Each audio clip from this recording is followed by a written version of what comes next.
দক্ষিণ দিনাজপুরে medical college গড়ে তোলার কথা ঘোষণা করেছেন মুখ্যমন্ত্রী। ইতিমধ্যেই কেন্দ্রের কাছে সেই প্রস্তাব পাঠানো হয়েছে বলে জানা গিয়েছে।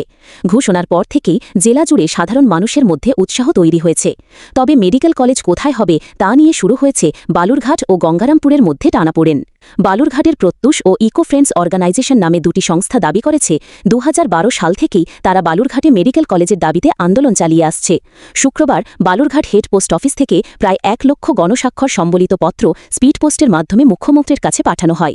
আন্দোলনকারীদের দাবি, দীর্ঘদিনের এই আন্দোলনের ফলেই জেলায় মেডিকেল কলেজের ঘোষণা হয়েছে। অন্যদিকে গঙ্গারামপুরবাসীর দাবি, জেলার ভৌগোলিক দিক থেকে গঙ্গারামপুর জেলার মাঝখানে অবস্থিত হওয়ায় মেডিকেল কলেজ গঙ্গারামপুরেই হওয়া উচিত। এ নিয়ে দুই শহরেই চর্চা শুরু হয়েছে। পোস্ট অফিসে এসেছেন, কি বিষয়টা? আমরা আজকে পোস্ট অফিসে এসেছি। মাননীয় মুখ্যমন্ত্রী গত 23শে মে ঘোষণা করেছেন দক্ষিণ দিনাজপুর জেলায় একটি মেডিকেল কলেজ তৈরি করবেন, এবং সেই ব্যাপারে উনি কেন্দ্র সরকারের কাছে প্রস্তাব পাঠিয়েছেন।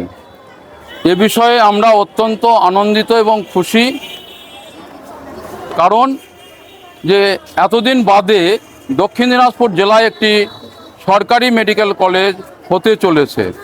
এজন্য ওনাকে অসংখ্য অভিনন্দন এবং আন্তরিক কৃতজ্ঞতা জানাই। মূলত সেই উদ্দেশ্যে এবং আরেকটি উদ্দেশ্যে আমরা এই আবেদনপত্র পাঠাচ্ছি। 1 লক্ষেরও বেশি সই সহ যাদের পেশা এবং মোবাইল নম্বর আছে, যাতে একটি সইও মিথ্যে না হয়, তার জন্য সেই সহ আবেদনপত্র আমরা তুলে দিচ্ছি, যাতে বালুরঘাটে অর্থাৎ দক্ষিণ দিনাজপুর জেলার সদর শহর বালুরঘাটে একটি সরকারি মেডিকেল কলেজ স্থাপিত হয়।